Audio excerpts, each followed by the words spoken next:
जनपद पंचायत जयजयपुर के अंतर्गत स्वास्थ्य पंचायत योजना व समुदाय आधारित निगरानी के तहत वर्तमान में ग्राम स्वास्थ्य स्वच्छता एवं पोषण समिति के माध्यम से निगरानी व कार्य योजना का निर्माण कर समस्या का समाधान के लिए प्रयास किया जा रहा है।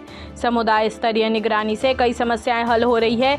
इनके लिए गाँव के नागरिक जैसे कि मितानिन पंचायत, ग्राम स्वास्थ्य स्वच्छता एवं पोषण समिति के सदस्य आदि शासकीय विभाग के बीच संवाद का प्रावधान इन सम्मेलन के माध्यम से किया गया, जिसमें मुख्य रूप से हमारे क्षेत्र के ऊर्जावान विधायक केशव प्रसाद चंद्र ने कहा कि चुनाव के समय आपको जो वादा किया हूं वह निभाऊंगा, क्योंकि यह विकासखंड स्तरीय मितानिन स्वस्थ पंचायत सम्मेलन 2 साल के बाद आज हो रहा है। मुझे याद है कि आप लोगों के लिए बैठक के लिए मकान की आवश्यकता है एवं आप लोगों को भ्रमण के लिए पूरी घुमाऊंगा, यह वादा आपको करना है। इस कार्यक्रम में भारी संख्या में मितानिन उपस्थित हुए। जांजगीर से धनेश्वर साहू की रिपोर्ट।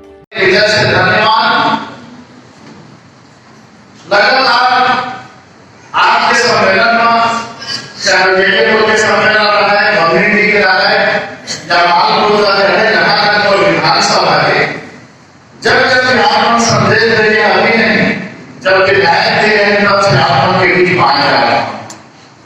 समस्या के आपने कबल के बढ़िया माध्यम है, आप हम जनता के जुड़े आप समस्या आ रहे थे, केवल आपके खुद के समस्या नहीं बल्कि पूरा क्षेत्र के समस्या, आपके समस्या आवेदन के माध्यम से एक आत्मरक्षा प्रयास करता है कि वो समाधान हो सके।